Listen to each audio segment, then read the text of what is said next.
Den här historien tilldrar sig då Lao Tzu levde i Kina och Lao Tzu älskade den här historien mycket. Det var en gammal fattig man som levde i en by. Men trots att han var fattig var kungen avundsjuk på honom eftersom han hade en vacker vit häst. Kungen erbjöd fabulösa priser för hästen. Men mannen sa: denna häst är inte en häst för mig. Han är en person.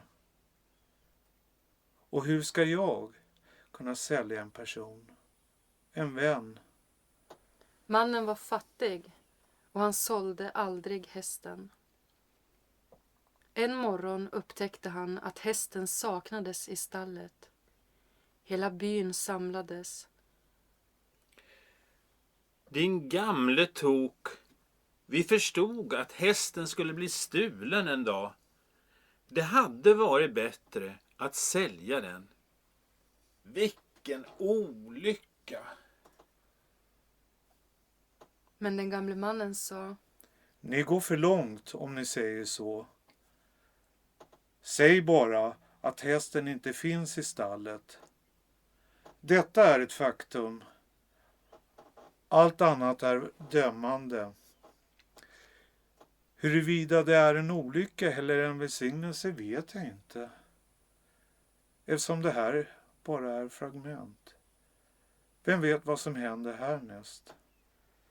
Folk skrattade åt den gamle mannen. De hade alltid vetat att han var lite tokig.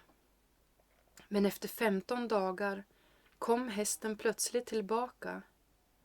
Han var inte stulen. Han hade rymt till vildmarken. Och inte nog med det. Han förde med sig ett dussin vildhästar. Återigen samlades folket. Gamle man, du hade rätt. Det var ingen olycka. Det var verkligen ingen olycka. Det har visat sig att det var ju en välsignelse. Den gamle mannen sa då: Återigen går ni för långt. Säg bara att hästen är tillbaka. Vem vet om det är en välsignelse eller inte? Det är bara fragment. Ni läser ett enda ord i en mening. Hur ska ni kunna värdera hela boken? Den här gången hade inte folket så mycket att säga.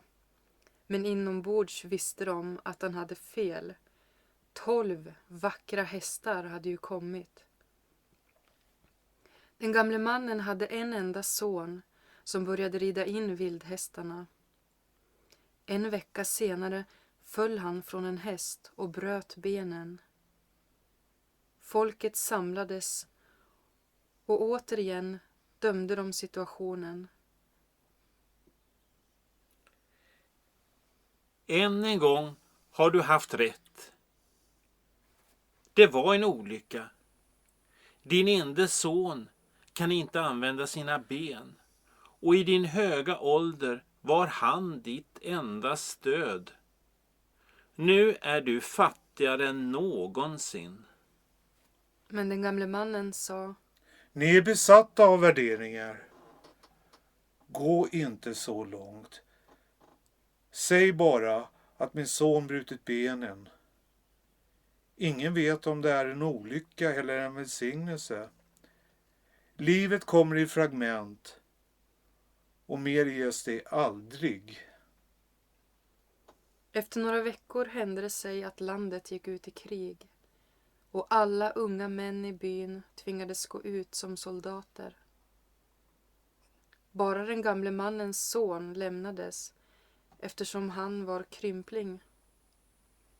Hela byn sörjde och grät eftersom han säkert skulle förlora striden och de förstod att de flesta av de unga männen aldrig skulle återvända. De kom till den gamla mannen. Du hade rätt, gamle man. Det visade sig vara en välsignelse. Din son må vara krympling, men han finns fortfarande hos dig.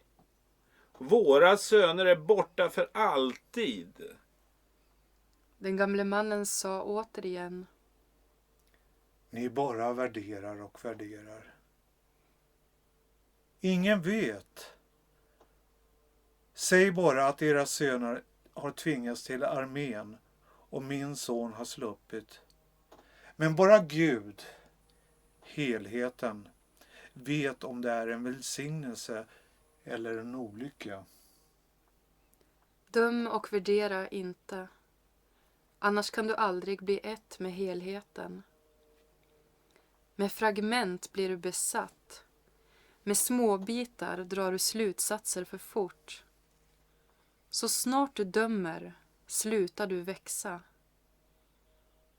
Dömande innebär ett stelnat tänkande och intellektet vill alltid bedöma eftersom rörelse alltid känns osäkert och obekvämt.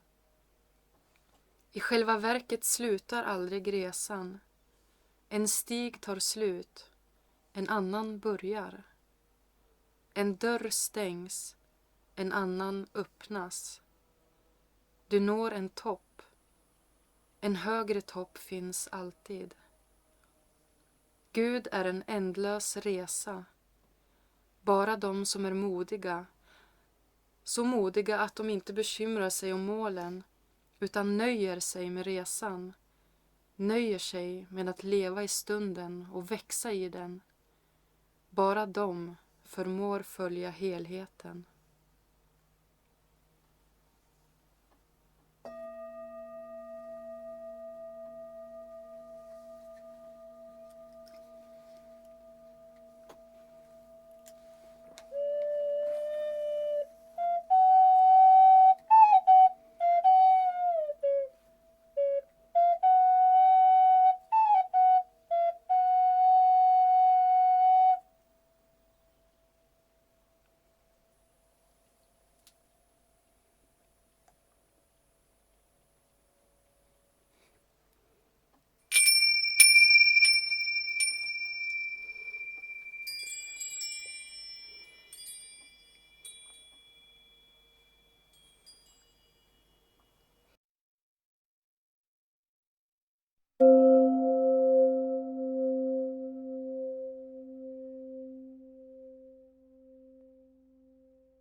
I will tell you a small story. It happened in the days of Lao Tse in China. And Lao Tse loved it very much. And for generations, the followers of Lao Tse have been repeating their story and always finding more and more meaning in it. The story has grown. It has become a life factor. The story is simple. There was an old man in a village, very poor. But even kings were jealous of him because he had a beautiful white horse. Such a horse was never seen before. The beauty, the very grandeur, the strength. Kings have asked for the horse and they have offered fabulous prices, but the old man will say, this horse is not a horse to me, he is a person. And how can you sell a person? He is a friend. He is not a possession. How can you sell a friend? No, it is not possible. The man was poor. There was every temptation, but he never sold the horse. But one day morning, suddenly he found the horse is not in the stable. The whole village gathered and they said, you foolish old man, we knew it beforehand that someday the horse will be stolen. And you are so poor, how can you protect such a precious thing?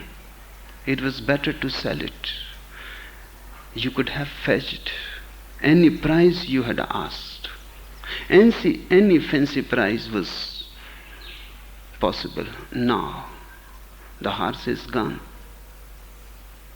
It is a curse, a misfortune. The old man said, don't go too far. Simply say that the horse is not in the stable. This is the fact. Everything else is a judgment. Whether it is a misfortune or not, how do you know? How you judge? The people said, don't try to befool us. We may not be great philosophers, but no philosophy is needed. This is a simple fact that a treasure has been lost, and it is a misfortune. The old man said, I will stick to the fact that the stable is empty and the horse has gone. Anything else I don't know, whether it is a misfortune or a blessing. Because this is just a fragment. Who knows what is going to follow it? People laughed. They thought the old man has gone mad also. They always knew it that he was a little crazy. Otherwise he would have sold this horse and lived in riches. But he was living like a woodcutter, and he was very old and still cutting wood and bringing the wood from the forest and selling it. He was living hand to mouth in misery and poverty. Now it is completely certain that this man is crazy. After 15 days, suddenly one night the horse returned. He was not stolen. He had escaped to the wilderness. And not only he came back, he came with a dozen wild horses with him.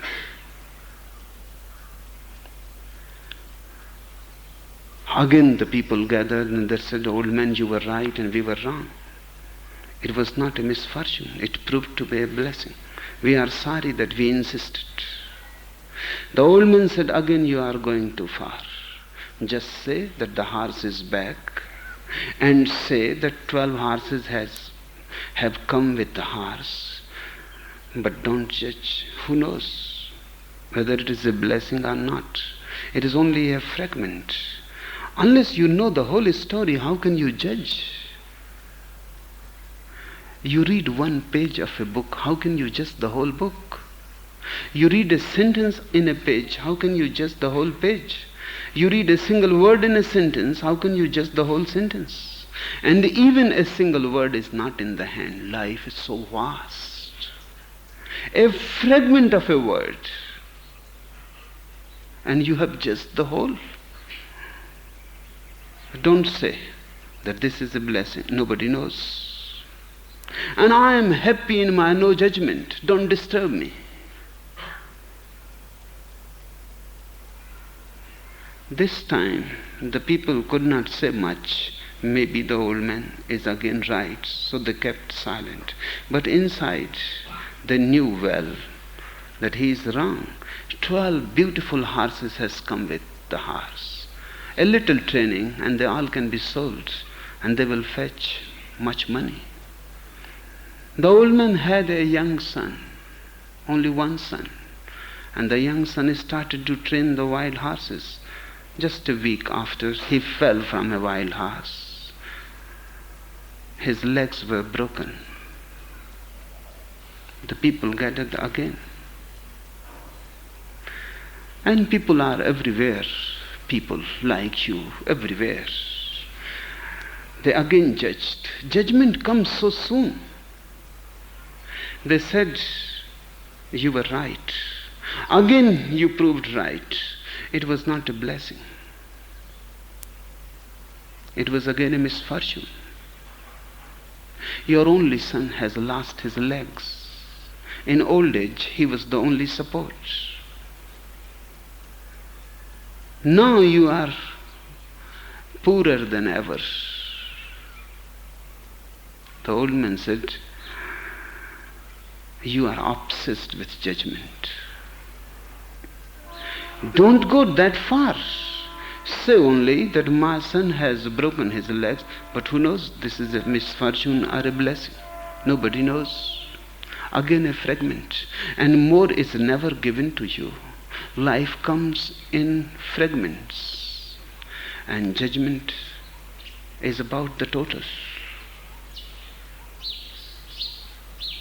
And it happened that after a few weeks, the country went to war with a neighboring country, and all the young men of the town were forcibly taken for the military. Only the old man's son was left because he was crippled. The people gathered, crying, weeping, because from every house young people had been forcibly taken away. And there was no possibility of their coming back, because the country that has attacked was a big country, and the fight was a losing fight. They were not going to come back. The whole town was crying and weeping, and they came to the old man and they said, "You were right, old man. Who knows? You were right. This proved a blessing. Maybe the son is crippled, but still he is with you. Our sons are gone forever. At least he is alive and with you. And by he is starting walking. Maybe a little limp will be left, but he will be okay." The old man said, "It is impossible to talk to you people. You go on and on and on. You go on judging. Nobody knows. Only say this, that your sons have been forced to enter into the military, into the army. My son has not been forced, but nobody knows whether it is a blessing or a misfortune. Nobody will ever be able to know it. Only God knows." And when we say only God knows, it means only the total knows. Judge ye not. Otherwise, you will never be able to become one with the total. With fragments, you will be obsessed. With small things, you jump and take conclusions. And Sufis are very insistent on this, that you never bother, that there are things which are completely beyond you. Even about them, you take judgments.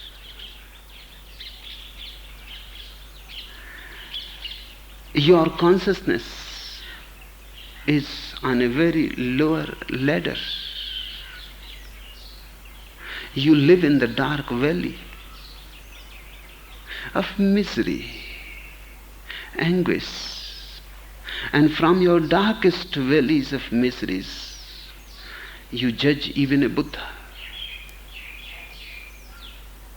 Even a Buddha is not left without your judgment. Even a Jesus is judged by you. Not only judged, but crucified.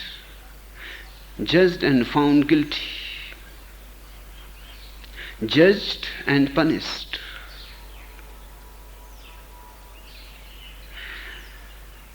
You live in the valley,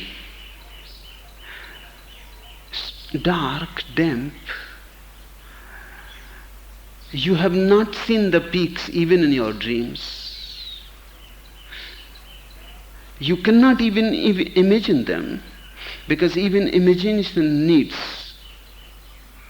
a base in experience. You cannot dream about something which is absolutely unknown, because even dreaming comes out of your knowledge. You cannot dream about God. You cannot imagine God. You cannot imagine the peaks and the life that exists there in a Buddha. But you judge. You say, yes, this man is a Buddha, this man is not a Buddha, this man is enlightened and this man is not. The enlightened person is not harmed by you, because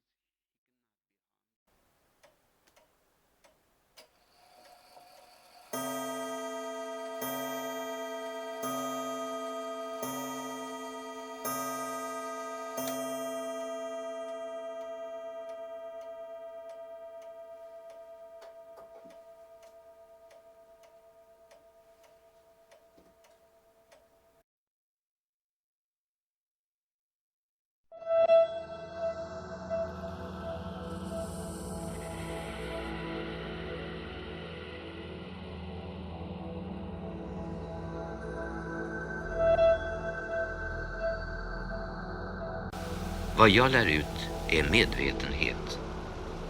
Att vara fullständigt medveten i varje situation och att var och en handlar efter sin egen medvetenhet.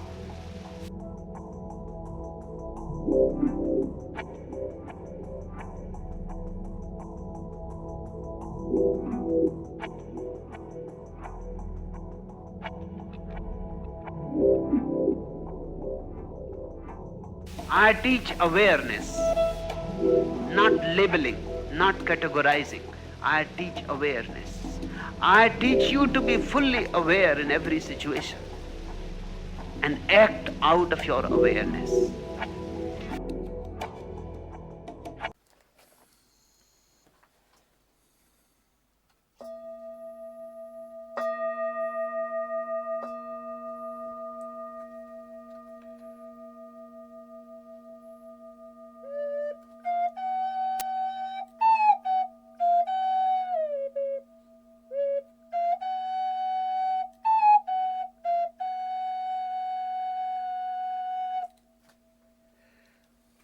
Om att döma, bedöma och värdera.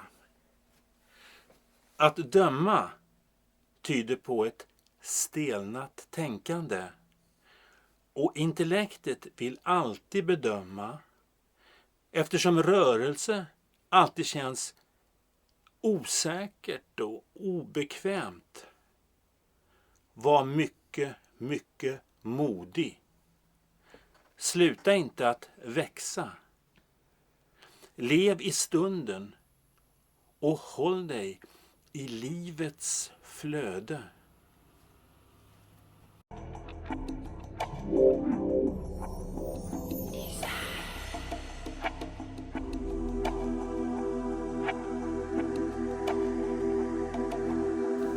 Vad jag är medvetenhet.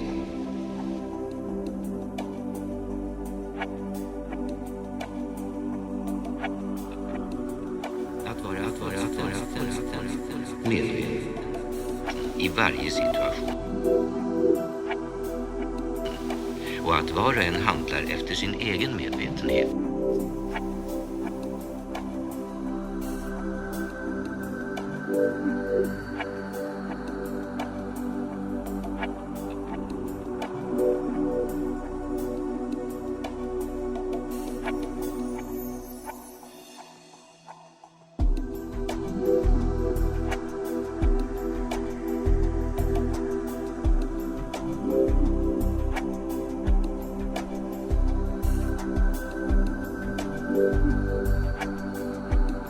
I teach awareness,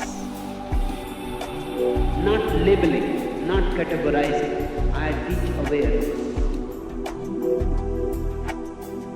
I teach you to be fully aware in every situation.